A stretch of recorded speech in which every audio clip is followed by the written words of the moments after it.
resmi jadi suami istri dengan Mas Kevin mungkin. Tadi Gimana?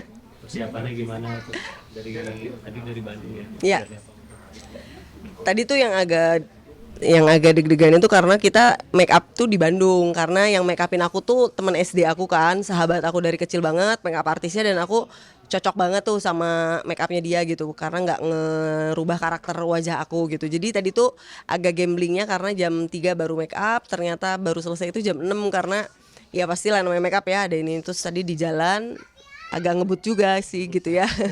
Agak ngebut, terus udah gitu alhamdulillah nyampe sini tepat waktu. Tadi ada ikrar sumpah juga sama Pak penghulu. Terus alhamdulillah sudah dilaksanakan ijab kabul di KUA Pasar Rebo sini dengan Kak Revano. Amin, Alhamdulillah. alhamdulillah. Makasih banyak. Sebenarnya tadi grogi sedikit ya. Iya Mas, Grogi ya? agak grogi gara-gara mungkin ya namanya ada banyak orang dia kan. Udah lama juga kan nggak nyebutin ijab kabul gitu, jadi Emang berapa grogi. kali? Terakhir aja ya. Ya udah lama kan. 20 tahun. Awal perkenalan ini singkatnya seperti apa? Singkatnya sih kita ketemu waktu kajian ya di Ya, mana? di Blok M. Blok M di Masjid Nurul Iman, kajiannya Ustadz Muhammad Nuzul Zikri waktu itu. Ya. Jadi kita ketemu ya, ada teman kita waktu itu yang jadi penengah lah ya istilahnya gitu.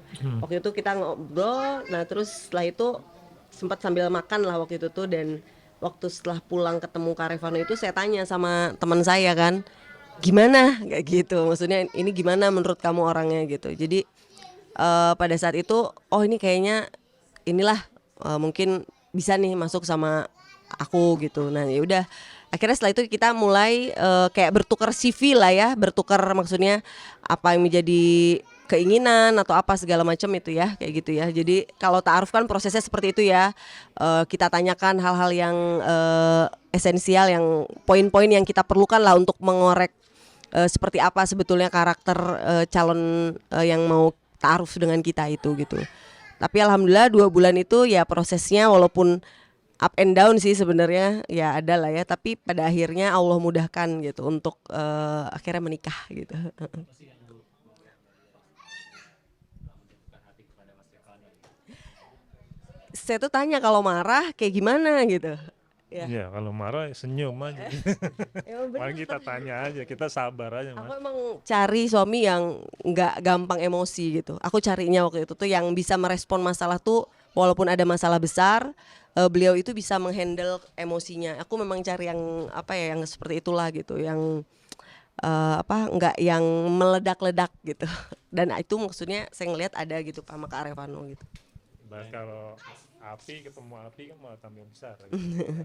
Selain itu ya poin pertamanya sih poin agama sih, aku tanya poin agama gitu kan, masalah kalau menikah itu tujuannya apa kan, tujuannya oh ya buat ke surga sama-sama gitu ya, oh ya berarti udah satu visi gitu.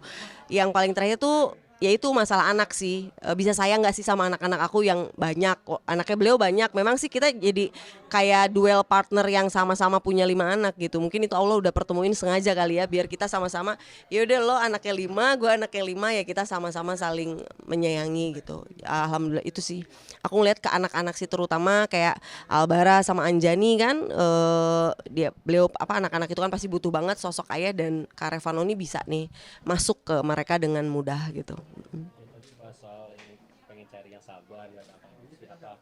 Maaf ada trauma di masa lalu. Pasti kan kita semua berkaca lah dari pengalaman-pengalaman yang udah terjadi gitu. Walaupun mungkin belum nggak yang seperti itu juga, cuman saya kan ngelihat kalau dalam agama kan, oh ya kita harus cari suami yang sabar, yang bisa apa ya ngajak kita menuju lebih baik lah ke ketaatan sama Allah gitu. Aku ngelihatnya yaitu kalau beliau sabar kan berarti ketika saya ada hal yang harus dikoreksi, dia bisa memberitahu saya dengan cara yang ma'ruf, dengan cara yang baik gitu. Pernah Bali pernah gagal di masa lalu. Ada rasa trauma nggak sih, atau mungkin selama berapa tahun, 2 atau 3 tahun ini ya? Gimana cara ngilanginnya gitu sampai mau sekarang? Sebenarnya 2 tahun terakhir itu mengalami trauma, cuman ya seperti yang saya bilang ketika saya umroh di situ kayak dapet kekuatan aja gitu dari Allah. bahwa kamu harus yakin lagi bahwa setiap orang tuh punya kesempatan untuk memperbaiki hidupnya gitu. Pas umroh tuh kayak dapat momen banget lah, bahwa jadi aku supaya optimis lagi, yakin kalau kamu doa Allah kabulin gitu. Jadi aku setelah pulang dari umroh tuh doa, tapi setelah itu aku doa lagi gitu, minta dikasih jodoh yang benar-benar baik dunia agama akhiratnya gitu sih. Kalau dari Mas Rifano nih, apa sih yang membuat kayak yakin gitu untuk minat Amalia sebagai ibu dari anak-anak itu?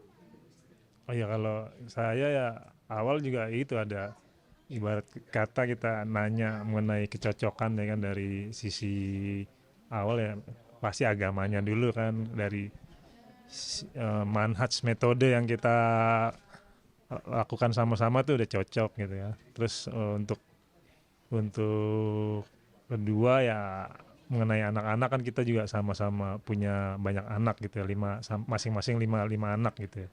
Dan saya juga berusaha mendekati ngeblend ke anak Amalia juga berusaha untuk ngeblend ke anak saya gitu ya. Dan setelah itu ya untuk selanjutnya taruhnya kita untuk lebih ke depannya ya kita langsung untuk lanjutin aja secara resmi gitu ya. Nggak mau lama-lama, untuk takutnya kan jadi fitnah juga gitu kan. Karena kita Amalia seorang janda, saya juga duda kan, takutnya dilihat orang kan nggak enak gitu.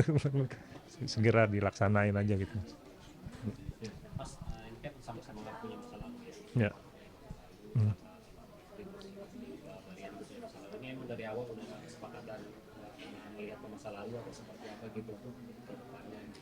Ya, kalau untuk masa lalu ya juga sebelumnya juga udah cerita ya Amalia seperti apa, pernah nikah berapa kali kan. Dan kalau saya sih enggak ngelihat ke belakangnya ya, karena kan kita hidup kan buat hari ini, buat sama masa depan gitu kan. Dan untuk saya juga kan, kalau saya juga dari istri kan baru meninggal Februari lalu kan gitu kan. Dan kalau buat seorang laki-laki kan lebih baik dipercepat lagi untuk mendapatkan lagi pendamping gitu ya. Dan juga buat anak-anak juga perlu support juga buat seorang ibu yang juga membimbing juga gitu Mas, kalau dari saya ya. Oke. Ada izin khusus ke anak-anak mungkin Mas? Iya itu paling penting. Iya, kalau untuk anak-anak sih awal sih memang kan istri kan dulu sakit ya, udah sekitar 2 tahun gitu ya. Ya dari sejak sakit itu juga dia mungkin udah ngerasa kesehatannya buruk gitu kan. Terus juga ke anak-anak juga udah sering nasihat gitu loh, kalau kemungkinan nanti mama nggak ada, nanti mungkin ayah ada lagi pengganti atau menikah lagi, nanti seperti inilah, nanti berbuat baik lah, harus gimana gitu ya. Dan mereka juga sebenarnya juga nggak kaget juga gitu, cuman pada saat Pertama dikenalin dikenalin ya, mungkin ya agak shock, agak mungkin tiba-tiba datang. gitu. Karena kan cuman jarak berapa bulan kan dari sejak dia meninggal kan, sekitar Februari, mungkin di bulan April udah ada Amalia gitu.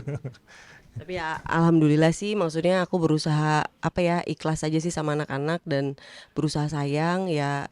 Inilah maksudnya sudah terjalin apa ya, maksudnya komunikasi dan hubungan yang baik sama anak-anak gitu. Ya, Lagi nggak sih kan pas nambah. Ya insya Allah lah Mas, kalau memang Allah kasih rezeki ya.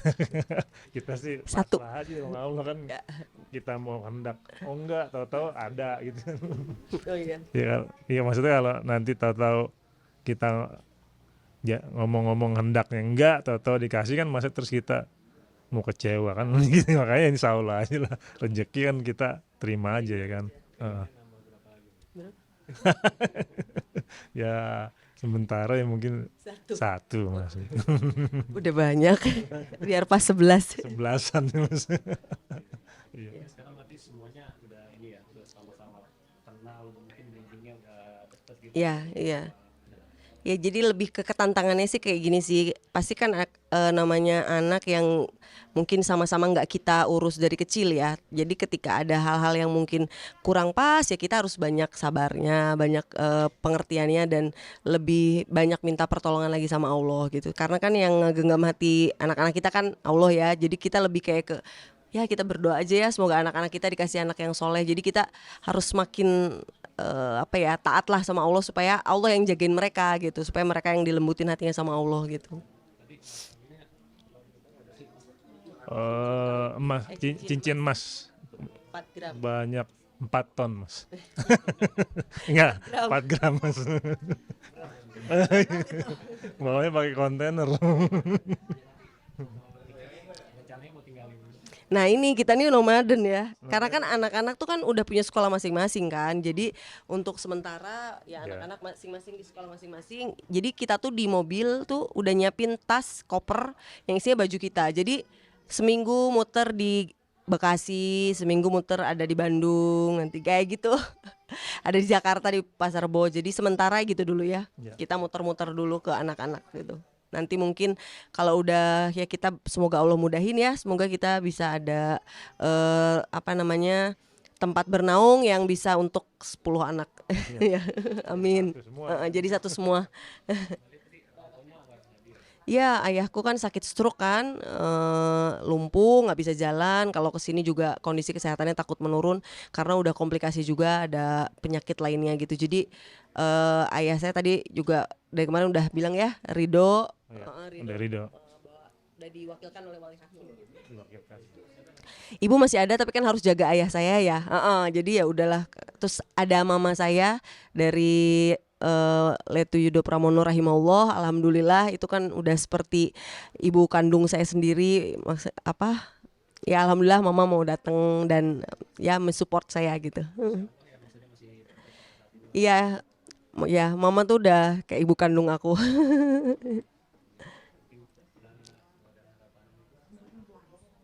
Doa dan harapannya semoga pernikahan ini ya langgeng dan ini jalan menuju surga ya mas ya, terus bareng-bareng, terus ya anak-anak biar jadi anak-anak yang soleh dan soleha, berbakti orang tua gitu kan, istiqomah dalam menuntut ilmu ya kan.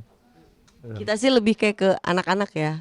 Harapan itu semoga ya Allah kasih kita anak-anak yang soleh dan lembut-lembut hatinya, itu sih lebih paling utamanya.